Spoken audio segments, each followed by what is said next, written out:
আসসালামু আলাইকুম বন্ধুরা, আশা করি আপনারা সবাই ভালো আছেন এবং সুস্থ আছেন। এপ্রিলের দাম কত? ইয়ামাহা R15B4 গ্রেজিভেলি বাইকটি, অনেকে গ্রেজিভেলি বাইকটির আপডেট বাজার মূল্য কত সব কিছুই জানতে চান বা জানতে চাইছেন এবং কমেন্ট বক্সে কমেন্ট করে জানতে চাইছেন যে গ্রেজিভেলির প্রাইস কত ভাইয়া, একটু আপডেট ইনফরমেশন দেন।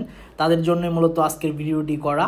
তো আজকের ভিডিওটি আপনারা ধৈর্য সহকারে দেখবেন। 46 গ্রেজিভেলি R15B4 বাইকটির প্রাইস কত চলতেছে সেটা আমি বলে দিচ্ছি। তবে এখনও পর্যন্ত যারা আরমান সারোয়ার ইউটিউব চ্যানেলটি সাবস্ক্রাইব করেন নাই তারা অবশ্যই আরমান সারোয়ার ইউটিউব চ্যানেলটি সাবস্ক্রাইব করে ফেলবেন যেন পরবর্তী আপডেট নোটিফিকেশন পেয়ে যান।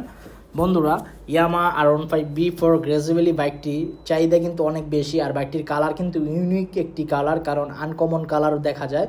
আর গ্রেজিভেলি স্টিকারটা খুবই অসাধারণ একটা নিখুঁত ডিজাইনের স্টিকার।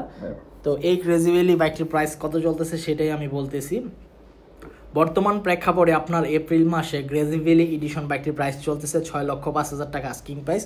কত টাকা আস্কিং প্রাইস চলতেছে? 6,05,000 টাকা আস্কিং প্রাইস গ্রেজিভেলি এডিশন বাইকটি। তো আপনারা অবশ্যই যাচাই বাছাই করবেন, 5-6টি শোরুম যাচাই বাছাই করার পর যে শোরুম থেকে মনে হবে কম দামে বাইকটি ক্রয় করা যায় ওই শোরুম থেকে বাইকটি ক্রয় করে ফেলবেন ইনশাল্লাহ।